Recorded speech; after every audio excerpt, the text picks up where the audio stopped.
సభకు నమస్కారం. ముందుగా నాకు జన్మనిచ్చినటువంటి నా తల్లిదండ్రులకు, కీర్తిశేషులైనటువంటి నా తల్లిదండ్రులకు నమస్సుమాంజలు తెలియజేసుకుంటూ, గత 20 రోజులుగా, 40 రోజులుగా ఒక ఘర్షణ నా మనసు యొక్క నిర్ణయానికి ఇక్కడ గ్రామ పెద్దలు, హెచ్ఎం గారు, నా ప్రియ మిత్రులు, నా సహోదర ఉపాధ్యాయులు, వీళ్ళ నిర్ణయానికి మధ్య ఒక ఘర్షణ. నేను తొలి రోజున ఎలా అయితే పాఠశాలకు విచ్చేసానో అదేవిధంగా నిరాడంబరంగా చివరి రోజున కూడా వెళ్ళిపోవాలి, ఎవరిని శ్రమ పెట్టకూడదు అనేటటువంటి ఒకే ఒక భావంతో ఎప్పుడో నా మైండ్లో ఫిక్స్ అయిపోయింది. మొట్టమొదటిగా ఈ బుక్స్ డిస్ట్రిబ్యూషన్ వచ్చినప్పుడు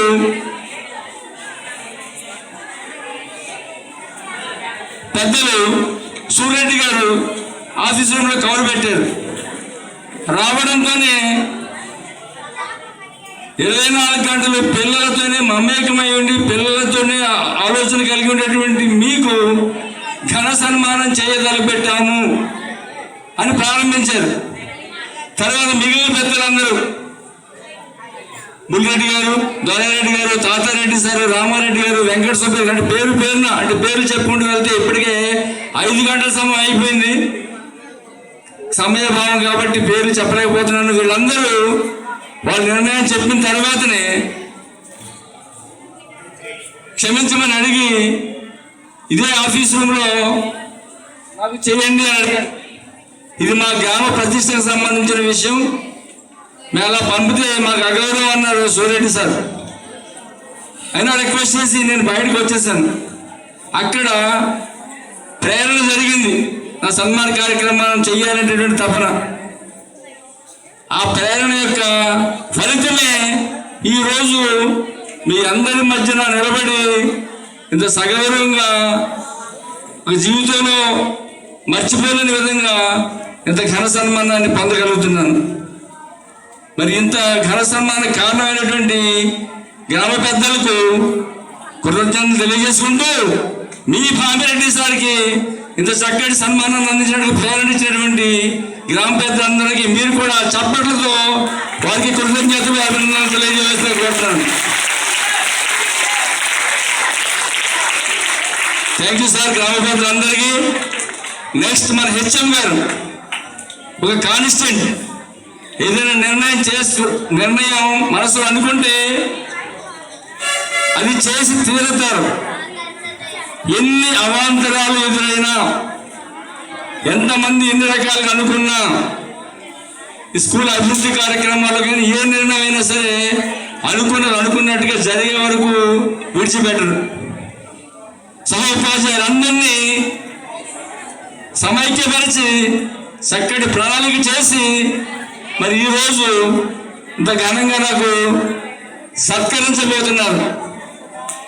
మరి ఆవిడ కూడా విడిచిపెట్టలేదు. 2-3 సార్లు నన్ను పిలిచి అడిగారు, నా అభిప్రాయంలో మార్పు లేదు మేడం, నేను ఎవరిని ఇబ్బంది పెట్టదలుచుకోలేదు, అలాంటి సత్కారాలు నేను దూరం అని చెప్పినప్పటికీ విడిచిపెట్టకుండా నా నిర్ణయాలు, మీ నిర్ణయాలు జూలై నెల 31 6 గంటల వరకు పక్కన పెట్టేయండి, తర్వాత అమలు చేసుకోండి అనేటటువంటి భావంతో హెచ్ఎం సార్ తోటి నా సహోదర ఉపాధ్యాయులు అందరూ కూడా వారి పనులు వాళ్ళు చేసుకుంటూ పోయి ఈరోజు మీ ముందు సగర్వంగా నిలబడి చక్కటి సన్మానాన్ని పొందడానికి కారణమైనటువంటి మా హెచ్ఎం సార్కి,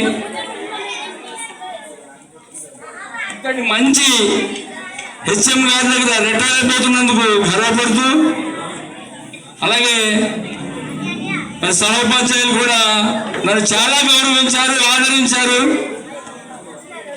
వారందరి చేతుల మీదుగా ఘన సన్మానం పొందుతున్నందుకు కృతజ్ఞతలు తెలియజేసుకుంటూ, మన హెచ్ఎం గారికి, మన ఉపాధ్యాయులందరికీ, మీ భామిరెడ్డి సార్కి ఇంత చక్కటి సన్మానం చేస్తున్నందుకు మీరు కూడా నా తరఫున కృతజ్ఞతలు తెలియజేస్తుందిగా చెప్పడం లోపల తెలియజేస్తున్నాను. ఇంకా గట్టిగా చెప్పట్లేదు, మనం చాలా అందరికీ వినిపించాలి, అరుపులు కాదు, వినిపించాలంటే. సో హెచ్ఎం గారికి, నా సోదరు ఉపాధ్యాయులందరికీ హృదయపూర్వక ధన్యవాదాలు తెలియజేసుకుంటున్నాను. అలాగనే నేను ఏ ఒక్కరిని సన్మాన కార్యక్రమానికి పిలవలేదు. పిలవకపోయినా ఎంతో అభిమానంతో ఇక్కడికి వచ్చి 4-5 ఉపాధ్యాయులు కూడా మాట్లాడారు. సాధారణంగా ఇలాంటి కార్యక్రమాల్లో కొంచెం అతిశయోక్తిగా మాట్లాడడం అనేటటువంటి జరుగుద్ది. నేను ప్రతి ఒక్కరి ఉపన్యాసాన్ని విన్నాను, నా మనసుకు తెలుసు, నేను ఆత్మసాక్షిగా పనిచేశాను. సాయంకాలం స్కూల్కి వెళ్ళేటప్పుడు నేను ఏ రోజు ఏ పిల్లలకి ఏ క్లాస్కి ఏ న్యాయం చేసిన ప్రశ్నించుకుని వెళ్ళేవాడిని. ఈరోజు గొప్ప కోసమో వీళ్ళందరినీ మెప్పించడం కోసం నేను చెప్పట్లేదు, ఇది ఆఖరి రోజు కాబట్టి నా మనసులో ఉన్న మాటను మాత్రమే మీకు చెప్తున్నాను. నేను ఇంతమంది మిత్రులు అక్కడ సేరం అప్పారావు గారి దగ్గర మొదలుపెట్టి నేను అన్ని పేర్లు చెప్తే చాలా సమయం తీసుకుంటుంది. వెలగల మామిరెడ్డి గారు, సూరిబాబు గారు వరకు ఉన్నటువంటి మిత్రులు నేను ఎవరినీ పెరగలేదు. కాకినాడ నుంచి వచ్చారు నా మిత్రుడు రాంబాబు గారు, కొవ్వూరు రాంబాబు గారు. వీళ్ళందరినీ ఒక్కరిని ఏ ఒక్కరిని పెరగలేదు. ఎంతో అభిమానంతో తెలుసుకుని వచ్చి ఈ కార్యక్రమంలో భాగస్వాములై నా గురించి వారి అభిప్రాయం తెలియజేసినందుకు వారందరికీ పేరు పేరున నా ధన్యవాదాలు తెలియజేసుకున్నాను. మరి మీ బాబిరెడ్డి సార్కి ఎంతో దూర ప్రాంతాల నుంచి వచ్చి ఇంతటి ఘన సన్మానం అందించబోతున్నటువంటి ఆ సోదర ఉపాధ్యాయులందరికీ ఒక్కసారి అభినందనలు తెలియజేయవలసిన కోరుతున్నాను.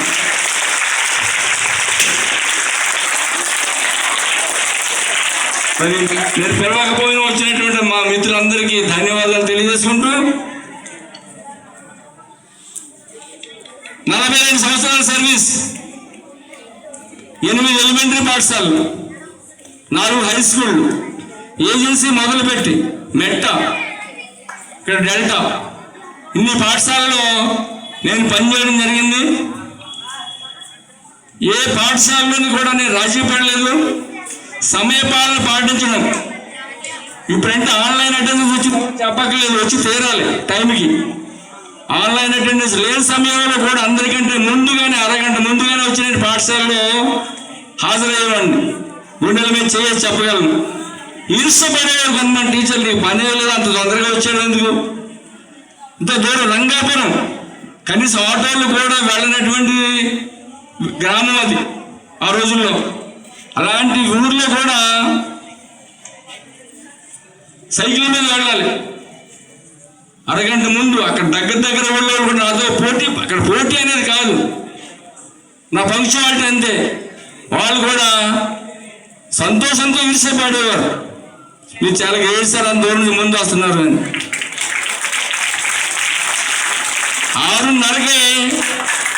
6:30కే క్యారేజీ సర్వీస్, 7 గంటల బస్సు రామచంద్రపురం ఎక్కాలి. 6:30కి నా సైకిల్ క్యారేజీ రెడీగా ఉండేది. నేను తయారవడమే లేటు. దానికి కారణం ఎవరో తెలుసా? నేను ఆ కీర్తి పొందడానికి, పంక్చువాలిటీ విషయంలో ఆ కీర్తి పొందడానికి ఏ పాఠశాల అయినా సరే, ఒక్క పాఠశాలే కాదు, దానికి కారణం ఎవరైంటారు అనుకుంటున్నారు చెప్పండి. నా భార్య సత్యవాణి. ఇంకా ఉన్నాయి అనేక విషయాలు, అప్పుడే చప్పట్లు కొట్టేయండి.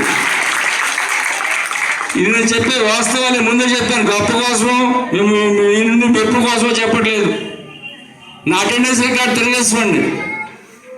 ఎప్పుడు కూడా ప్రతి సంవత్సరం 5 నుండి 10, మాకు 22 సెలవులు ఉంటాయి సంవత్సరానికి. 5 నుండి 10 సెలవులు ఖచ్చితంగా మిగిలి ఉంటాయి. కేవలం 2 సంవత్సరాలు మాత్రమే నేను పూర్తి సెలవులు వాడుకున్నటువంటి సందర్భం. ఒకటి లాస్ట్ ఇయర్ మా మనవల కోసం దూరంగా వెళ్ళవలసి రావడం వల్ల, రెండోది 2022లో కాస్త అనారోగ్యం పడడం వల్ల పూర్తి సెలవులు వాడుకున్నాను. అది మెడికల్ లీవ్ కూడా కాదు. 11వ రోజునే మన గోపాలకృష్ణ సార్ చెప్పారు, మీకు సార్ ఉన్నారు లేదో, 10 రోజులు మాత్రమే సెలవు పెట్టాను ఇంత అనారోగ్యంతో. 11వ రోజున స్కూల్కి రావడంతో నా సహచర ఉపాధ్యాయులు కూడా ఆశ్చర్యపోయారు, సార్ రెస్ట్ తీసుకోకుండా అయింది సార్ అని. మిగిలిన విషయం ఆయన చెప్పారు, మళ్ళీ నేను రిపీట్ చేయట్లేదు. సో అప్పుడు కూడా నా భార్య, ఏంటి సార్, ఏంటండి స్కూల్ ఏంటి, మీ ఆరోగ్యం ఏంటి, ఇంట్లో కూర్చొని రెస్ట్ తీసుకోండి అనాలి. లేదు, అది విశేషం. స్కూల్కి వెళ్ళమని ప్రోత్సహించింది. ఎవరైనా ప్రోత్సహిస్తారు అలాగా? చెప్పండి. డాక్టర్ 2 నెలలు రెస్ట్ తీసుకోమన్నారు. 11వ రోజునే స్కూల్కి వచ్చింది. 10th క్లాస్ చెప్పడానికి టీచర్ లేక, ఉన్న టీచర్ చెప్పడానికి ఇష్టపడకపోవడం వల్ల, అయ్యో నా 10th క్లాస్ విద్యార్థులు ఏమైపోతారు, అది అక్టోబర్ నెల చాలా కీలకమైన సమయం అనే ఒకే ఒక ఉద్దేశంతో. సో నా సదుద్దేశాన్ని భగవంతుడు అర్థం చేసుకున్నాడు. నా ఆరోగ్యాన్ని మరింత మెరుగుపరిచేది తప్ప నాకు ఏ విధమైనటువంటి ఇబ్బంది కలగలేదు. ఇక ఒక్క పూట సెలవు పెట్టినటువంటి సందర్భాలు చాలా ఉన్నాయి.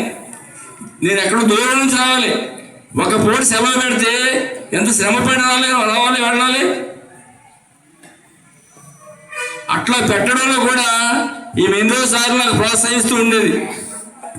అయ్యో పాపం 10th క్లాస్ మధ్యాహ్నం చూసి 10th క్లాస్ పీరియడ్, పాపం వీళ్ళు 10th క్లాస్ పిల్లలు ఏమైపోతాడో, ప్రైవేట్ క్లాస్ ఉంది కదా చదివించండి అని చెప్పి ప్రోత్సహించి పంపించింది. వాస్తవం. నా పిల్లలు, 2 పిల్లలు, నా 2 పిల్లల్ని కాన్వెంట్ కల్చర్ మాకు చాలా దగ్గర రామచంద్రపురం, వాళ్ళిద్దరిని మా ఎలిమెంటరీ స్కూల్లో పెట్టి చదివించుకున్నాను, ప్రభుత్వ పాఠశాలలో. ఏ తల్లిదండ్రులు కూడా అప్పట్లో, ఇప్పుడే ఒప్పుకోవట్లేదు, అప్పట్లో కూడా కాన్వెంట్ మోజు. నా పాఠశాలలో పెట్టి చదువు ఏ రోజు నన్ను ప్రశ్నించలేదు. పిల్లలు మీరు పాడు చేస్తున్నారేమో, వీళ్ళు చదువు ఇబ్బంది అవుతుందేమో, వీళ్ళ భవిష్యత్తు ఇబ్బంది అవుతుందని ఈనాడు నా ఆదర్శానికి అడ్డు రాలేదు. నేను ప్రభుత్వ పాఠశాలలో చదివించాలనేటువంటి నా ఆదర్శానికి అడ్డు రాలేదు. ఇలా ఎన్నో విషయాలు ఈమె గురించి చెప్పాలంటే, పెద్దలు మాట్లాడినటువంటి అన్ని విషయాల్లోని కూడా నా సక్సెస్కి సగం కంటే ఎక్కువ మాటలే నా భార్య అయినటువంటి సత్యవానికి ఇవ్వాలి. ఈ శ్రమ అంతా, ఈ 33 సంవత్సరాలు వివాహం, ఈ 33 సంవత్సరాలు ఆమె పడ్డ శ్రమ అంతా మర్చిపోవడానికి మీ భామిరెడ్డి మాస్టర్కి ఎంతో సహకరించినటువంటి వాడి సతీమణి సత్యవాణి గారికి కూడా ఒక్కసారి మీరు అందరూ అభినందన తెలియజేస్తే కోరుతున్నాను.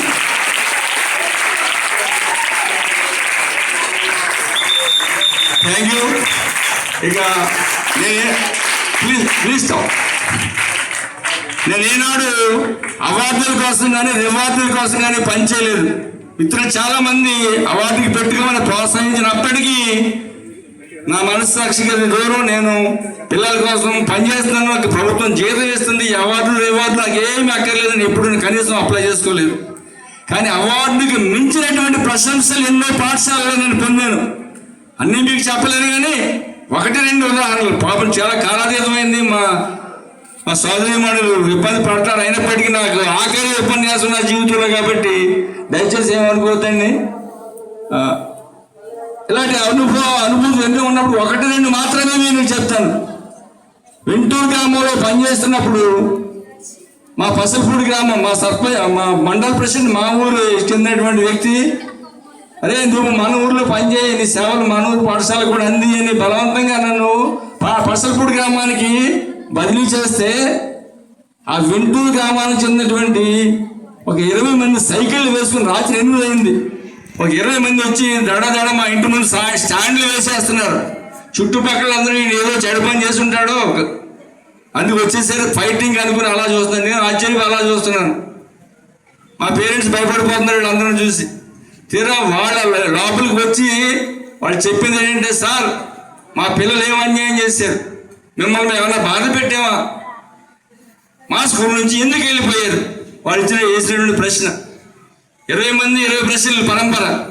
నేను సమాధానం చెప్పలేక, అయ్యా క్షమించండి, నేను ఏదో మా మండల ప్రెసిడెంట్ గారు ఆయన హయాంలో మా గ్రామంలో ఉండి పనిచేయాలని ఆయన కోరుకున్నారు, అందుకు మాత్రమే వచ్చాను. మీరు చూపించినటువంటి ఆదరాభిమానాలు నేను ఎప్పుడు మర్చిపోలేనంటే, లేదు మీరు రావాలంటే దానికి ఏం చేయమంటారు?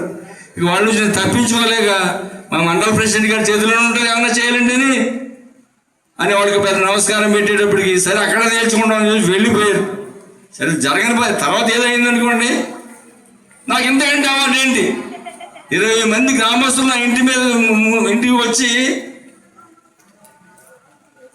వాళ్ళ పిల్లల కోసం, వాళ్ళ భవిష్యత్తు కోసం, వాళ్ళ గ్రామానికి తిరిగి రావాలని కోరుకోవడం, అంతకంటే అవార్డు ఏమి ఉండదు. మరొక చిన్న ఉదాహరణ చెప్పి, రంగాపురం గ్రామంలో పనిచేస్తున్నప్పుడు మరి సబ్జెక్ట్ వైజ్ ట్రైనింగ్లు జరిగేవి. తెలుగు సంబంధించినటువంటి ఒకటి, సోషల్ సంబంధించినటువంటి ఒకటి ఒక రూమ్లోని. ఆ తెలుగు సంబంధించిన రూమ్లో మా పాఠశాలలో పనిచేస్తున్నటువంటి సత్యనారాయణ గారిని ఒక తెలుగు మాస్టరు ఆ క్లాసులో, ఆ ట్రైనింగ్ క్లాసులో ఒక ప్రస్తావన తీసుకొచ్చారు. పంక్చువాలిటీ, సిన్సియారిటీ అనే అంశాలు ఉన్నాయి అందులోని. దానిలో నన్ను రోల్ మోడల్గా చెప్పారట. ఆయన నా బంధువు కాదు, నా పక్కింటి వాడు కాదు, మా ఊరి వాడు కాదు. సరే అయిపోయింది కదా, నాకు తెలియదు. శిక్షణ బ్రేక్ టైంలో 3 తెలుగు టీచర్లు నా రూమ్కి వచ్చి, సార్ ఇక్కడ బాంబరెడ్డి సార్ ఎవరు సార్ అన్నారు. ఏమైంది అర్థం కాలేదు నాకు. నేను సార్ అన్నాను.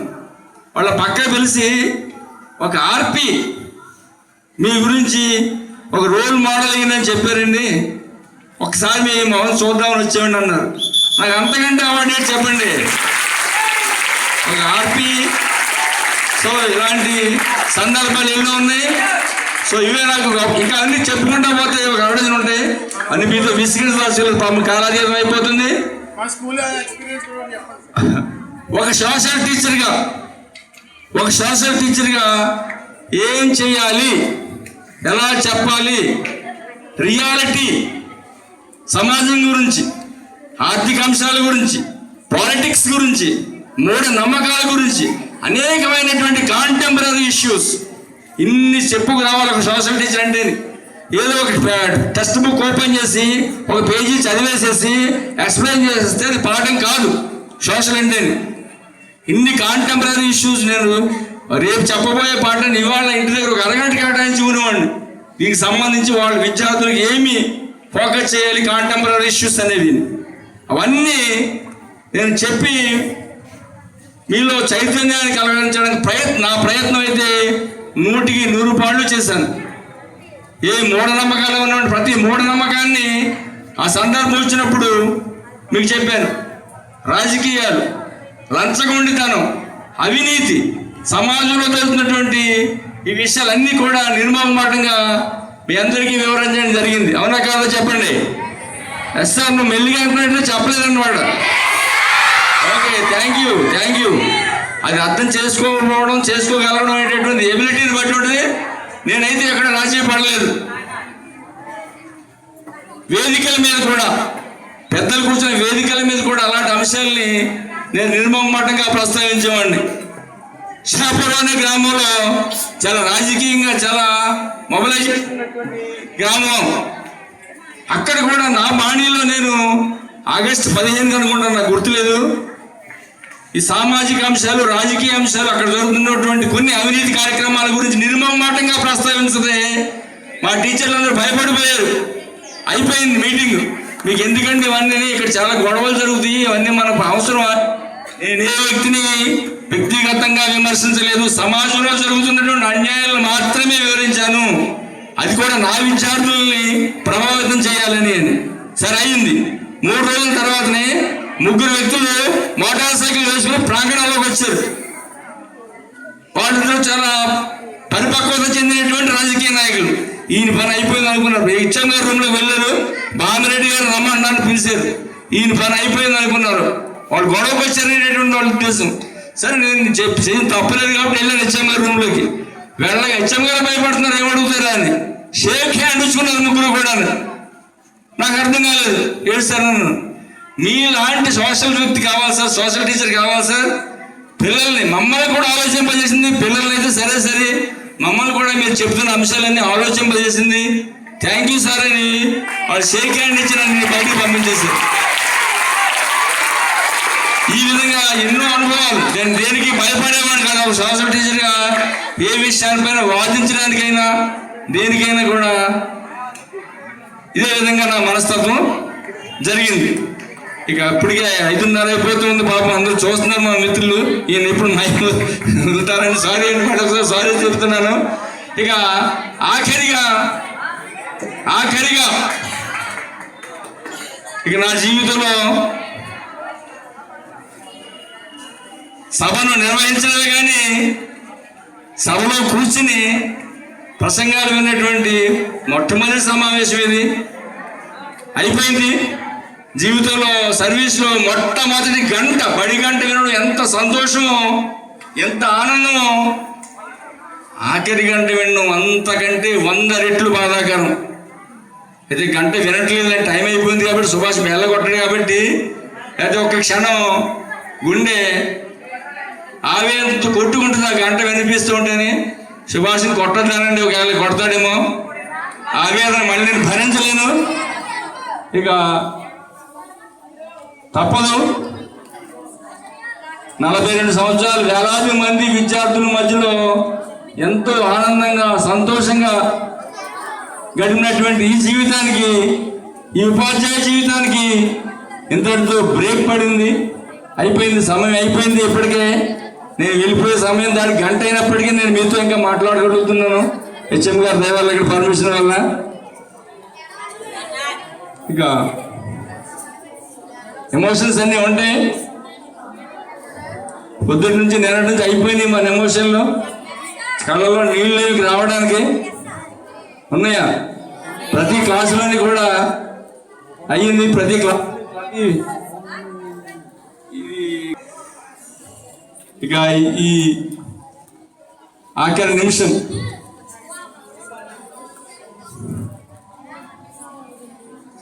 నాకు మాట్లాడడానికి మళ్ళీ ఎమోషన్ అడ్డొస్తుంది, సారీ. మీ అందరికీ ఇంతగా సహకరించి, ఇంతగా గౌరవించి, ఇంతగా ఆదరించినటువంటి నా ఉపాధ్యాయ మిత్రులకు, పెద్దలు కూడా నన్ను ఏ రోజుని ఏ విధంగానూ ఇబ్బంది పెట్టలేదు. సూర్యుడి గారు చెప్పినట్టు ఒక చిన్న సంఘటన తప్పిస్తే అది కూడా తెలియదానం వాళ్ళు కొత్తగా స్కూల్కి రావడం వల్ల మాత్రమే, అనాలోచితంగా సరిగా ప్రోగ్రాం రాసుకోకపోవడం వల్ల జరిగినటువంటి ఒక తప్పు.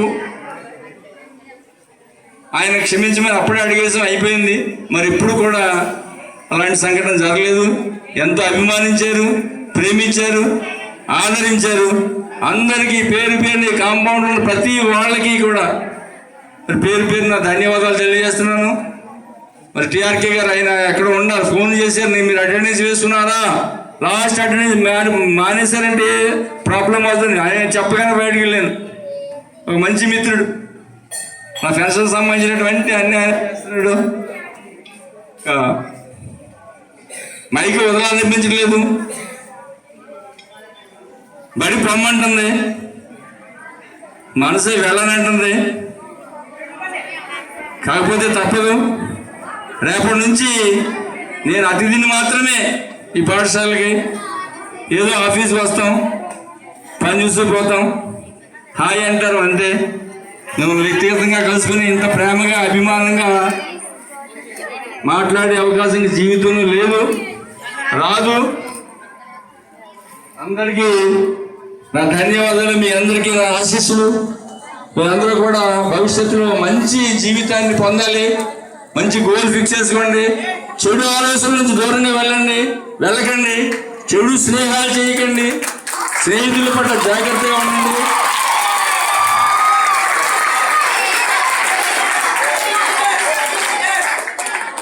ఎన్నో సంఘటనలు మీరు అందరూ చూస్తున్నారు. చిన్న చిన్న పిల్లలే వాడు చెడు మార్గంలో వెళుతూ నిండు 100 ఏళ్ళు జీవించవలసినటువంటి వాళ్ళు కూడా వాళ్ళ జీవితాలను ముగించేసుకుంటున్నారు.